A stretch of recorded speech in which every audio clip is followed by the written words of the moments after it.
everyone, and welcome to our Indie Energy Research Symposium. We are so happy to have you here today and in person for our first time since spring of 2019. So we're very happy to have you join us today. Just wanted to give a couple updates to get us started. Please feel free to help yourself to refreshments and coffee throughout the morning, throughout the day. And the restrooms are located directly around this wall. So you can go down this hallway or you can circle around to the elevators, whichever way you like, but they're that way, all right? And if you have any questions throughout the day, please feel free to stop me or any of the Indie Energy staff. We're all here to assist you today.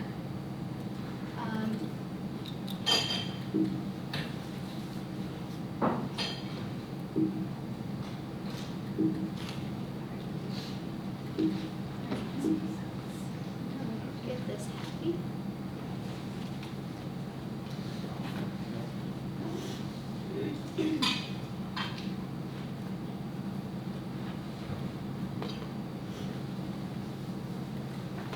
All right, so here are our slate of speakers for today.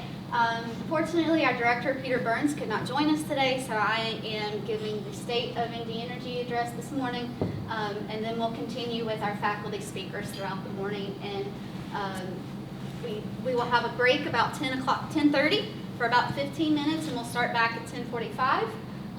We will have two speakers, well, one speaker. Two of them are here this morning, but we'll have one speaker during lunch talking about how to take ideas to market. And then we'll have two speakers after lunch. At that time, we'll then have our poster session along with a networking reception, and then we'll finish up with our poster awards at the end of the day. Again, if you have any questions, please feel free to ask any of the Indie Energy staff. So I'm going to go ahead and dive in if there aren't any questions. All right, so I'm Ginger Sigmon, the Managing Director of Indie Energy, and I'm going to tell you a little bit about what we've been up to for the past year. So just to start with the history, vision, and mission of Indie Energy, I'll introduce you to all of the staff at the center, programs and services that we offer for all of our students and faculty, the major accomplishments from 2021, and then a brief look ahead for what we have planned for 2022. So Indie Energy has served as the umbrella organization for all energy research, education, and outreach here at the university. We started in 2005 as a College of Engineering center founded by Professor Joan Brennicke. In 2010 and 2011, we were then moved to a strategic research initiative and a university research center. And then in 2014, we broadened the research focus of Indie Energy to include all research across campus, anything related to energy, and the director changed to then Peter C. Burns. Indie Energy enables advances in energy-related research, education, and outreach. So we try to assist our faculty and students with whatever we can do to help them with their research and get them their message out to the world. We aspire to influence the most pressing policy issues and questions of our time, both globally and nationally. We are working on this, and I'll come back to this at the end of the talk. We have some updates on this policy issues. And we work to further address the global energy and sustainability challenges, especially in low and middle income regions. So this is our staff. As I said earlier, the director is Peter Burns. I'm the managing director, and Subhash Shinde is our associate director. And I'm sure most of you have worked with all of our staff there on the second row. Carl Kronberger is our electron microprobe technician. Kobe Keck is our administrative coordinator. Ian Lightcap is our materials characterization facility director. Anna Matzner is our laboratory specialist within the materials characterization facility. Ann Play does education and outreach, and Barbara Villarosa is our business and communications program director. So I'm sure you hear from a group of us pretty regularly. So looking at the energy community, this is all of you guys. So just to kind of give you a recap of the numbers, We currently have 89 faculty affiliates that come from these 5 colleges and schools across the university.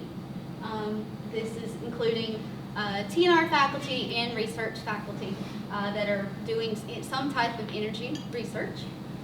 The 300 plus research associates are the graduate students and postdocs that are affiliated with the 89 faculty. Undergraduates across the university include our energy studies minor, energy interested students, and our SLAT scholars. The Sustainable Energy Network is the various groups across campus that we work with that include the Office of Sustainability, Sustainability Minor, and various groups. The Energy Board, we have an alumni board, and we also have a student energy board that help us plan events. And we have an infinite amount of partners that within the community, industry, academia, and government that we help bring to you to enable your work. Here are the services and the programs that we work on.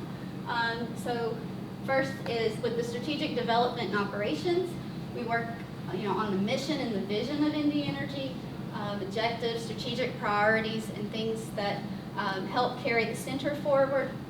We then spend a lot of our time on the business, research business development of helping faculty with proposals, brainstorming sessions, bringing in industry partners, and then helping support your proposals with award management and various things of that nature. And then we also have our student research fellowships that then support the faculty research as well. Education and outreach, we are the home of the Energy Studies minor. It's open to all students across the university. We have the Student Energy Board. These students help us with Energy Week, various community and campus outreach, and then the broader impacts of your research proposals. Materials Characterization Facility also benefits the faculty here and the graduate students. And they have, I'll go over their instruments and things in just a moment. And then we have our marketing and communications where we feature our research symposium, various workshops and seminars, help sponsor different things throughout the year. And then our weekly newsletter, as well as our social media that we post almost every day, I think. So just to dive into our research areas, we have divided the research that our faculty are doing into to 6 different groups. The energy conversion and efficiency, smart distribution and storage, sustainable and secure nuclear, sustainable biofossil fuels, transformative solar, and transformative wind. This is really for our housekeeping, bookkeeping, so that we can see where our faculty are doing research. And so over the 2021 year, we had 55 total awards that came in just over $11.6 million. 24 of these awards were new. And we have listed here for you the number of faculty and the research dollars that are then divided up into each of the different research areas. As you can see, the number of faculty do not equal to 89. That's because faculty can identify that their research is in more than one bucket. So we then divided the research from specific proposals into the correct area. And so you can see that most of the research that's being done is in the energy conversion and efficiency area. And then looking closer by college, 47 awards, or 86% of the awards that came in this year were in engineering, 13% were in science. This represents 24 different PIs. 2 colleges in division, that's Indy Energy, but also has an award. And by department, pretty equal with aerospace mechanical, chemical and biomolecular engineering, and civil environmental engineering, earth sciences, with chemistry not far behind. So we'll keep working on that. And then just a snapshot of where these awards are coming from. We are mostly most of the awards come from the Department of Energy or from national labs, followed by the NSF, other universities, so those would be sub-awards on grants, industry, DoD, and Department of Education. So as you look across time, we average about 43 awards a year, or $10 million, with 21 of them being new awards per year. And then the number of proposals, we average about 78 proposals per year, with about $45 million. So again, the Materials Characterization Facility is a core research facility that Notre Dame sponsors, and it is available for all graduate students, postdocs, undergrads, faculty across campus to do any type of materials characterization. So these are a list of all of the instruments that are available. Staff there are there for you to teach you how to use the instrument, to help you interpret your data, and they're there to help you brainstorm ideas. If you have an idea of something you want to try to do, go talk to them and they'll help you decide the right way to approach a problem and then teach you the instruments to get the data that you're after.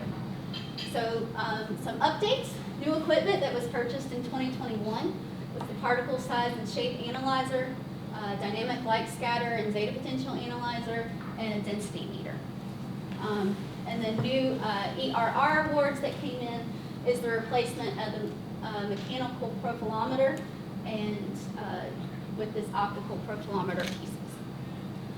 So the Materials Characterization Facility is located in Stephan Chemistry Hall, and you can see more details on their website.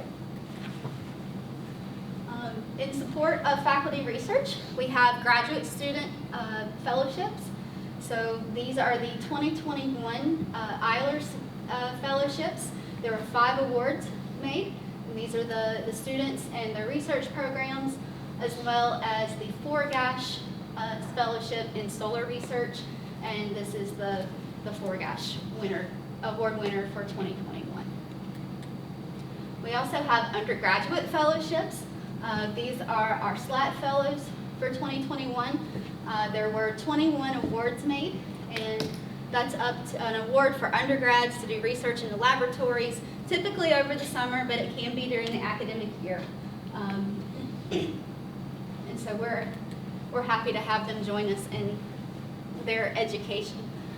So here's some scholarly output from the graduate students in the undergrads. So you can see from those awards, there were 18 journal articles published, 26 public presentations, and numerous other ways that the awards that we were able to do enabled the students' education and their research. So switching gears to our education and outreach themes, we have the Energy Studies minor. Again, it is open to undergraduates across the university in all majors, and they really look to understand the complexities of the global energy challenges and try to get a holistic view of everything it takes to address the energy challenges across the world.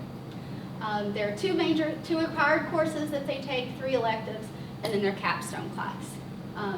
In 21, there were 17 graduates, and they're listed here with their majors and what their future plans are. And just a sneak peek, in a couple weeks, we will have 40 graduates in 2022. So our outreach programs, we do have our signature events. Every fall, we have Energy Week, and this is campus and community-wide events that raise awareness of global topics in energy. We bring in seminars, we do tours around town on energy. We tour the power plant here on campus. We've gone to the new solar farm in St. Joseph County. And then another event in the fall is our Sustainability Expo, and this is for graduate students and undergrads to learn about various things that are going on campus and in town. So there are professional development opportunities and just ways to learn what other types of sustainability efforts are going on in the area. And in the spring, we have our research symposium, which you are all attending right now. Our other opportunities for research that you can be involved in is through being a research mentor for the Mishawaka High School internship program. This is where we bring high school students from the local Mishawaka High School into the research laboratories, and they're gaining research experience just like an undergraduate student would, and helps keep them in the sciences as we've seen so far. There's been 65 students in the program, and most of them have gone on to a four-year institution, and if they weren't thinking something in STEM, they've minored in chemistry or something because they realized how much they enjoyed it. We bring in speakers and sponsors different lectures. We have K-12 resources and go and take these programs into the local schools. So our graduate students and our undergraduate students will help with these programs. Science Alive is another opportunity where the students can do an outreach program and teach local students about the research they're doing. And then we feature our faculty luncheons and our postdoc and graduate student luncheons monthly so that they have an opportunity to present their research and get to know other students throughout the university that are interested in energy research. So just a brief look ahead. The 2022 Eilers Fellowships have been awarded. These are the 5 students that were awarded them for this year. The Forgash has also been awarded, and then we had 22 SLAT scholars for this year. So most of them will be here over the summer doing research in the laboratories. And then our energy studies capstone class, Puerto Rico, the Roadmap to a Renewable Future, was able to run this year. So this is the first time we've been able to run this program since October of 2019. It was shut down due to COVID, as you can imagine. But over spring break, we took 12 students to Puerto Rico and studied the energy challenges there. And then just as a big sneak peek is that Indy Energy was awarded a What Would You Fight For commercial video for the fall. And so you'll see this ad this fall during one of the home football games. So the NBC went with us, they traveled with us to Puerto Rico, and they filmed the students doing a solar panel installation on a home where the family has extreme medical conditions, and they have a lot of need for electricity for health issues.